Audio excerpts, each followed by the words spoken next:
What's up everybody and welcome to a new video, and today is a very exciting day because there is a brand new Metroid Dread teaser which was put online by Nintendo on their official YouTube channel and also tweeted by Nintendo of Japan. And together with that they have also released the Metroid Dread Report Volume 4, and today in this video we want to discuss that. So with me is today David, who has also seen this teaser, and I think this makes us both very excited about Metroid Dread, David.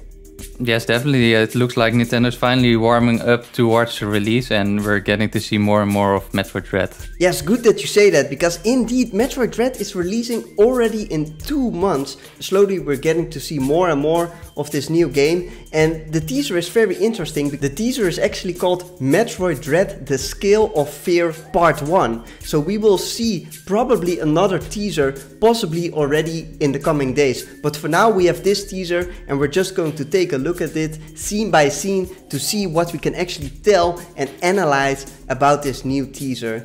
So the teaser actually starts with, we see Samus's gunship, her new gunship from Metroid Fusion, touch down on the new planet ZDR, and it's just an awesome looking ship. It looks really cool. We see her touch down on the planet, we see her helmet briefly, and then she walks on the surface of the planet inside to what looks like an elevator, and she takes the elevator down into the interior of planet ZDR. That's what we can see. And I would just like to emphasize like how cool this shot looks of Samus in the elevator. And one great detail is of course that she retains her Varia suit from Metroid Fusion. How do we know that? Well, we can see that her suit is orange over here, and below the orange metal parts of her suit we can see also the traces of the Fusion suit, because we now know already since the previous Metroid volume report, we know that her Fusion suit is gradually recovering, and that's why she is slowly getting back her classical suit. Yes, and so the suit and the spaceship combined really suggest and almost confirms that this is directly after the events of Metroid Fusion, right? That's right. Metroid Fusion is a direct prequel to Metroid Dread. That's what Nintendo also confirms in the new Metroid Dread report. So the game is really a direct continuation, and I really like, of course, that they're referencing Metroid Fusion through her spaceship and of course through this suit, so that it is indeed a direct follow-up to Fusion. Then we can also see the Chozo statue, which we have already seen in the trailer, and then it immediately jumps to Samus discovering this ancient mural of the Chozo.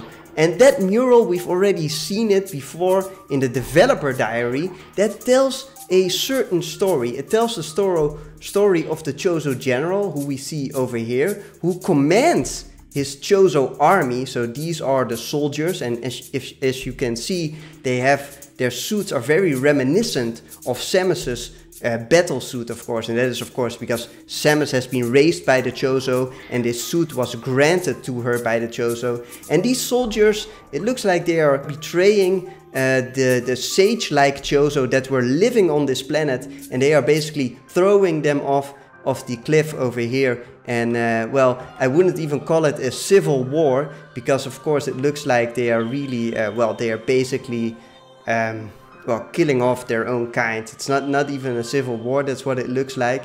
And they're invading this planet, so to say. And then in the next shot we can see what appears to be this Chozo general. That hasn't been confirmed, but it very much looks like this is the Chozo general. And what can we really tell about this shot, David? Yes, this is very likely the Chozo general. What he's doing here is making a little bow, and we don't know if he's making that towards us or towards some other enemies, but yeah, it really is like he's paying his respects towards something or someone. Yes, it looks like he is somehow expressing his gratitude or something like that.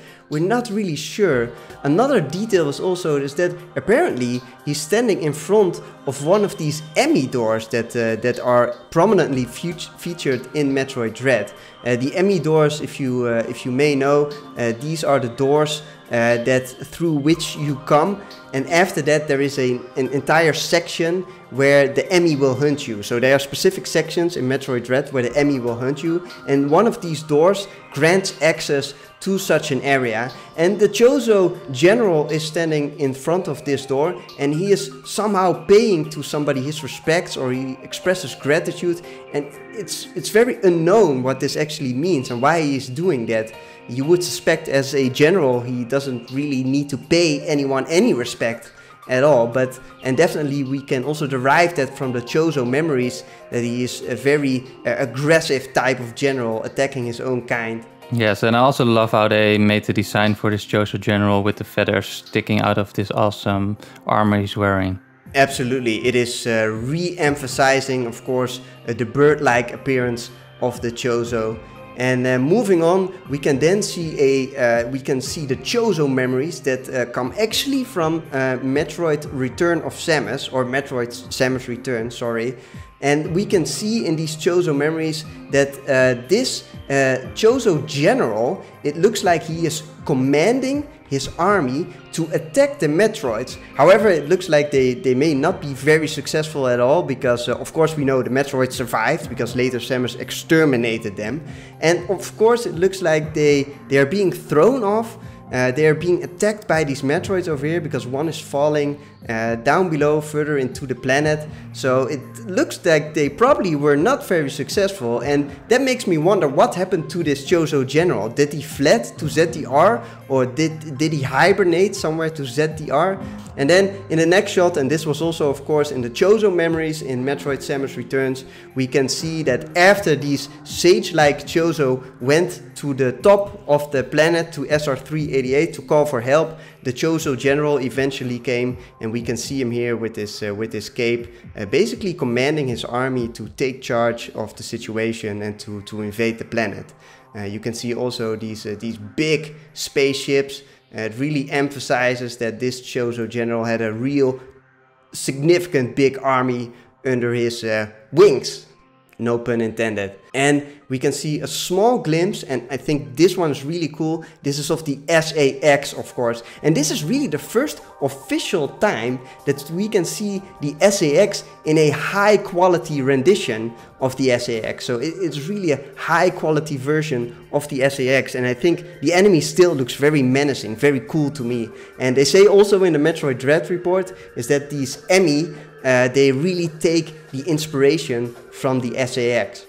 Yes, and this shot is actually followed up by a close-up of Samus' face, and we actually see in the next shot that there's something happening with Samus. We don't know for sure what it is. So what is this pink-like energy flowing from or around her arm? It looks to me that something, I don't know, activates or is being energized within Samus after having this small flashback. And we don't know really what it is, but it activates apparently some kind of energy. At first I thought this would be Aeon, the Aeon energy. But if you remember, the Aeon energy was actually yellow and not purple. Actually purple, that is usually the life force color in Metroid. So I'm not really sure what this purple energy is. But that is definitely interesting to see, and it definitely awakens something in her. And yeah, with that said, that's basically the end of the teaser. And then furthermore, Nintendo has also published a new Metroid Dread report. And in that Metroid Dread report, we can see also some high quality images of these Chozo memories, which are very cool. I would definitely suggest everybody to check these out, because they have so much detail. And you can actually see in very much detail how, for example, these Chozo created the Metroids over here to combat the X-Parasites. And then you can also see how they then attack the X-Parasites on SR388. And then you can also see that the Metroids, of course, they attacked the Chozo themselves. And one of the greatest things from this new Metroid Report Volume 4 is that they state that Metroid Dread will be a very flexible game, and with flexibility what they actually mean is probably non-linearity. So if you remember, Super Metroid is one of the few games in the Metroid series that is very non-linear. You could get other weapons before others, for example. You really had that freedom to get some upgrades earlier than others. And they already say that Metroid Dread will offer the same type of flexibility. So there will be a lot of possibility for players to just determine their own path going through that game. And that's what definitely excites me about this game. And that also kind of indicates that it's probably a pretty big game. Yeah, it's definitely interesting to see how that's gonna play out. Yes, and with that said, I think we've come to the end of this video. I can't wait to see more from this game. I'm very excited. It looks like a very ambitious project of Nintendo. And don't forget, like I said already at the beginning of this video, this game comes out in less than 2 months. And if you're curious about more Metroid Dread content and in-depth Metroid content, of course take a look at the other videos that we have on our channel, where we really discuss different aspects of the Metroid series and of Metroid Dread in detail. So thank you so much for watching, and we'll see you next time.